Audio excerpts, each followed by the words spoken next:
do you refactor your Spring application to retrieve secrets that you store in Vault? In this demonstration, I'm going to show how you can refactor a Spring application to retrieve static secrets stored in Vault's key value secrets engine and inject them as configuration properties in the application. I'll also show you the refresh logic you'll need in order for the application to reload with minimal disruption each time the static secrets change in Vault's key value store. The first thing that you'll need to do is migrate any existing secrets that you have into HashiCorp Vault.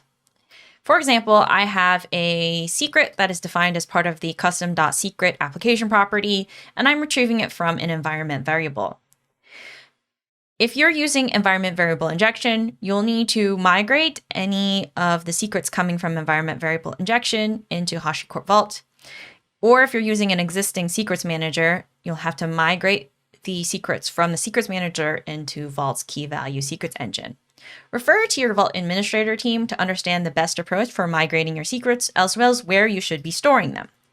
Vault has a key value secrets engine that you can define at different paths. For example, I've defined my secrets engine at the kv/path with the name Vault Static Secrets. This name of the secret must match the application name. You can override that in your Spring properties in order to direct the application to a different path if you need to, but it's much easier if you can align the application name with the path to the key value secrets engine. I've already defined a key value secrets engine, and the secrets engine stores the username and password for a database. The database username and password connects the application to a PostgreSQL database. When you define the properties in Vault, you'll need to match them to the Spring properties that you've defined in your application. So for example, I'm using the data source properties, username and password, in order to define the keys for each of these secrets. This means the application can inject the application properties in Vault directly into the application. After you've migrated your secrets into Vault, the next thing you'll need to do is add some dependencies to your application. The first dependency you'll need to add is the Spring Cloud Vault library. The Spring Cloud Vault library injects configuration properties stored in Vault into the application properties defined in your Spring application. If you're using key value secrets engine in Vault, this is the only dependency you'll need. Other secrets engines that are dynamic in nature, such as database credentials or certificates, may require additional dependencies. Next, let's define some properties to allow the Spring Cloud Vault library to connect to the Vault server. The first thing you'll need to do is define the Spring Cloud Vault URI. This should point to your Vault server. Next, you'll need to define an authentication method. Vault has a few different authentication methods that allows your application to authenticate to Vault to retrieve a secret. I am using token-based authentication, which means I have to define a token within my secrets.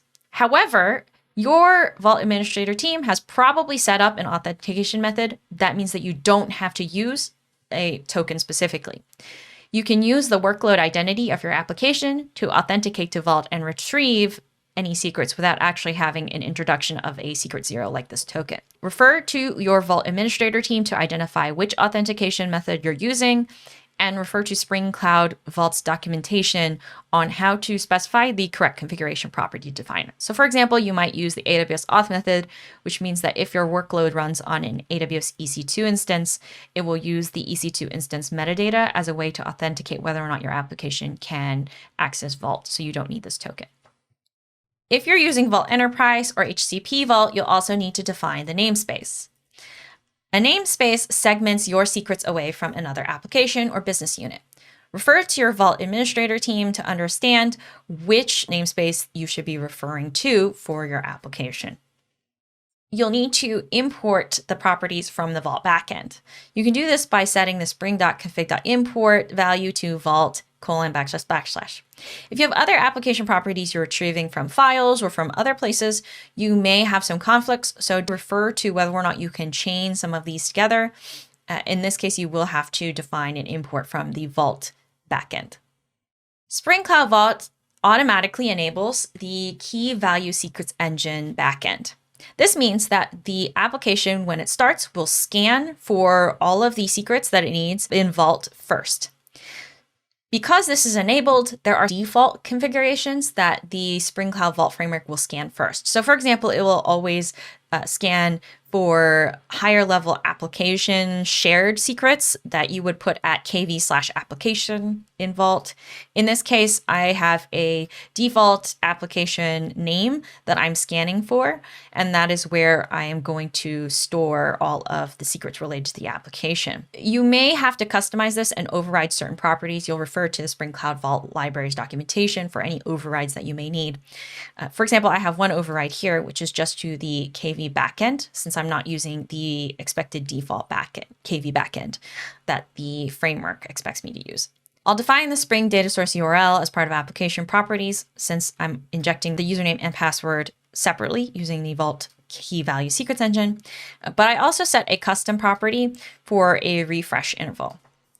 The refresh interval is important for any static secrets. It's a more simplistic implementation, I would say, of how you can get your application to refresh static credentials without adding additional logic to the application.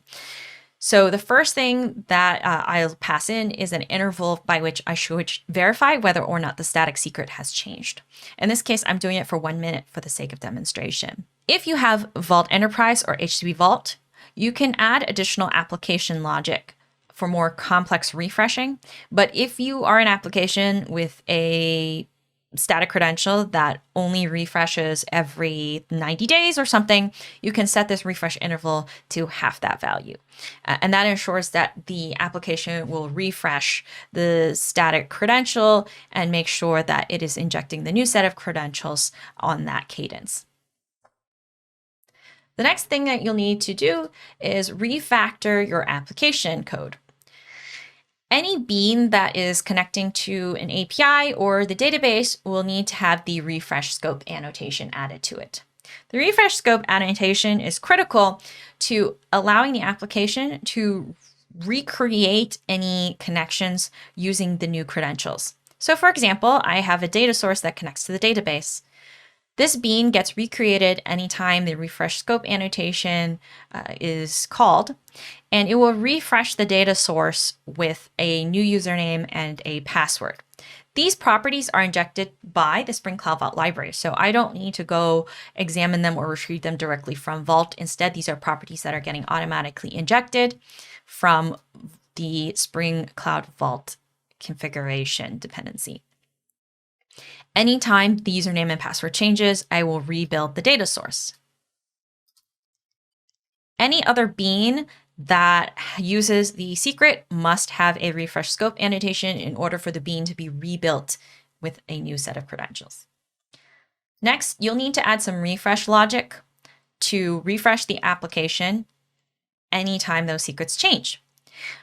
I'm doing it on a schedule to minimize the amount of refactor I'll need for the application. In this case, I'm using a scheduled task that refreshes on that 1 minute interval. So when the refresh happens, it will issue an application context refresh.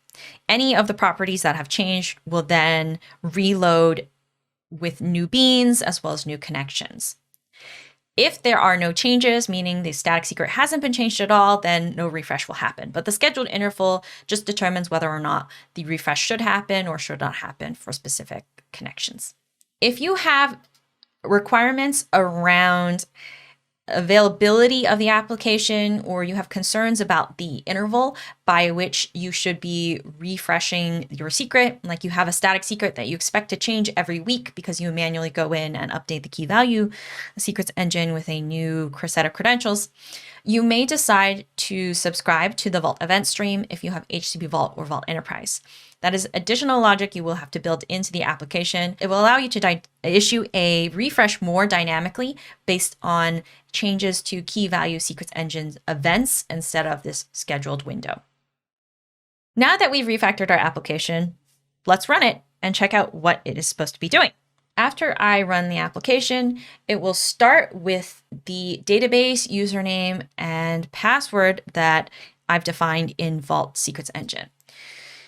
The application will scan the Vault key value secrets engine for the specific secrets as well as the configuration. So it will rebuild and create a data source using the Postgres and Postgres admin password that I defined in my key value secrets engine for the application. Now let's change the secret. When I change the secret, I should be able to refresh the application automatically. So what I'm going to do is I'm going to put in the wrong secret. This password is incorrect. It should not allow the application to connect to the database. But I do want to show that the application has refreshed those credentials. After a minute, the application will refresh the credentials, and I should not be able to connect to the database using these new credentials. So if I issue an API call to the database, I'll get an internal server error indicating that the application cannot connect to the database because it has the wrong password. This is as expected.